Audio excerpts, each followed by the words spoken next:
వైజాగ్ నుంచి 80 కిలోమీటర్స్ దూరంలో నేను చూసిన బెస్ట్ ప్లేస్. హలో వైజాగ్! మళ్ళీ కొత్త ప్లేస్‌తో వచ్చేసా. ఇది నేను చెప్పబోతున్న రేవు పోలవరం.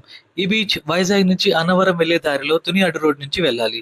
ఈ బీచ్ చాలా ప్రశాంతంగా, నీట్‌గా ఉంటుంది. ఇక్కడ కొండపైన కైలాసగిరిలో ఉన్నట్టు శివపార్వతుల స్టాట్యూని చూడవచ్చు. ఇక్కడ కనిపించే ఈ బ్రిడ్జ్ మీద గీతా గోవిందం మూవీ షూటింగ్ జరిగింది.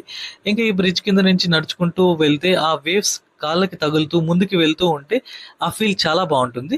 కానీ ఇది ఎప్పుడు వెళ్ళడానికి అవ్వదు. టైడ్స్ తక్కువ ఉన్న రోజుల్లో మాత్రమే వెళ్ళాలి. ఇక్కడ పక్కనే ఉన్న మౌంటైన్‌లో గుహలు కూడా చూడవచ్చు. ఇక్కడ సర్ఫేస్ ప్లెయిన్‌గా ఉంటుంది. వాటర్ నీట్‌గా స్కై బ్లూ కలర్‌లో ఉంటుంది. ఈ బీచ్ వ్యూస్ చూస్తే గోవా కన్నా బెస్ట్ అనిపిస్తుంది. మీకు ఈ బీచ్ గురించి తెలుసా? తెలిస్తే కామెంట్‌లో చెప్పండి. ఈ బీచ్‌కి మీ ఫ్రెండ్స్ అండ్ ఫ్యామిలీతో వన్ డే ట్రిప్‌లా వీకెండ్‌లో ఎంజాయ్ చేయడానికి పర్ఫెక్ట్ లొకేషన్. ఇంకా ఇలాంటి వీడియోస్ కోసం వైజాగ్ ట్రావెలర్‌ని ఫాలో అవ్వండి. మీ ఫ్రెండ్స్ అండ్ ఫ్యామిలీకి షేర్ చేయండి. Thank you.